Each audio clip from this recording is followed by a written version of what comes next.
Good morning, everybody. Welcome back to the channel.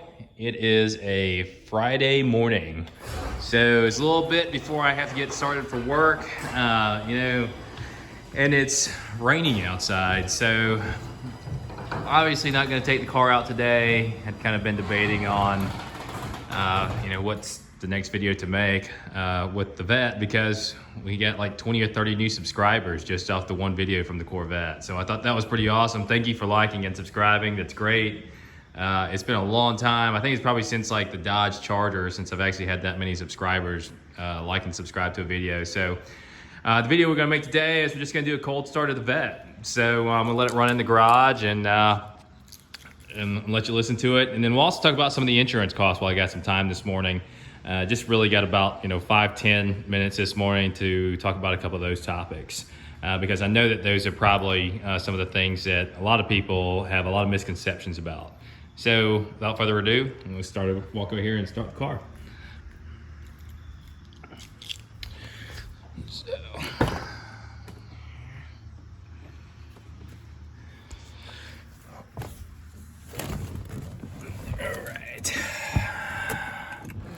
And despite this being a sports car and being so low to the ground, I have to say that these are some of the most comfortable seats. And I've sat in a lot of Corvettes that I think they're more comfortable than the current Corvettes.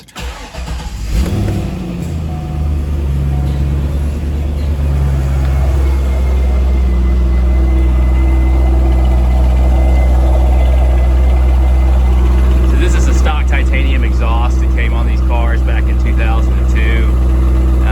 It's not excruciatingly loud, but nonetheless it sounds pretty good. So I've had a lot of obnoxiously loud cars, and obviously for the mileage and everything that I've got into them for this car, probably just going to keep it stock for right now.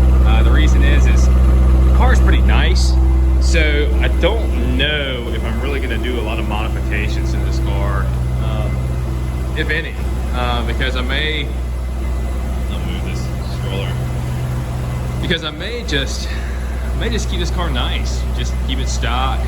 I may keep it for a little bit. I've really got the itch also for a Porsche 911 Turbo, so that may show up here probably sometime next year. See how the year ends up at work. But in this car, like I said earlier, pretty well. I don't mean to keep walking around the subject, but as far as insurance costs on these cars, it's not very expensive. I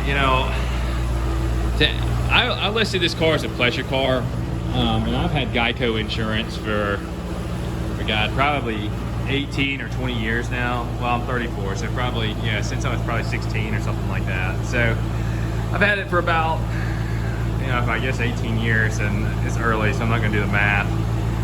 And it was only $17 to add $500 deductible on this car in full coverage. $17 a month, listed as a pleasure car with less than 8,000 miles a year, which is super excellent. Another good thing about Geico too is they've always been really good to me. So I do a quote probably once or twice a year just to make sure that I'm paying something reasonable. But as far as Corvettes are concerned, believe it or not, the insurance is not really that high on them. So I don't know if you guys are having trouble hearing me or not, so I'm gonna go ahead and cut the car off.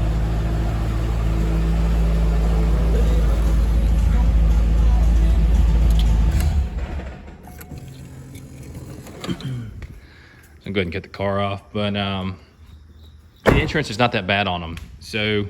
And one of the reasons that is most of the time, at least from what I've heard, because when I was back into F-bodies and Mustangs and everything else, most of the time the insurance would be higher on them. And the reason that it would be higher on them is because like every 16-year-old girl or boy or whatever would go out and buy a Mustang, or they'd go out and buy a Camaro or a Trans Am. I shouldn't say they buy, their parents probably buy it. And they crash them, and notoriously they're more expensive. And typically with a Corvette buyer, I think the demographic is like 55-year-old white male that goes out and buys a Corvette, and they typically take care of them, and they end up sitting in the garage kind of like this car does, on rainy days. And it just kind of hangs out. And so they don't get driven that much. So there's not a lot of insurance claims. You know, Corvettes are actually listed, I believe, I looked last night, as like the third most dangerous vehicle to buy, which, you know, that doesn't really make a whole bunch of sense either, along with the cheap insurance costs. But, you know, I think what ends up happening too is I think a lot of people end up getting in these cars, and, you know, it's a high power car, and it's made of fiberglass. And so whenever you wreck it, going at a high rate of speed, I think the inevitable, it can kind of be expected. But so as far as the insurance costs go, it's literally, I think between the three cars, which we have a brand new Mazda CX-9, and we have a 2016 Q50 Infinity, all full coverage, $500 deductibles. I'm not going to tell you what my liability coverages are, but it's $132 a month for coverage, and that's for all of them. And I've got really good credit. And speaking of credit, I'll tell you how you can purchase a car that is 18 years or older in another video if you don't have cash. So with that being said, I hope you guys enjoyed the cold start this morning. Thank you for all the likes. Thank you for subscribing to the channel.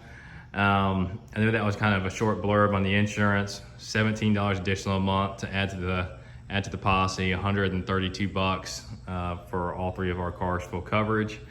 You know, if you have any questions, please type them down there in the comments below, or if you have any suggestions as to maybe a couple of modifications we could do to this car that would be tasteful, that would be good. So anyways, good morning. Hope you'll have a happy Friday, and thank you.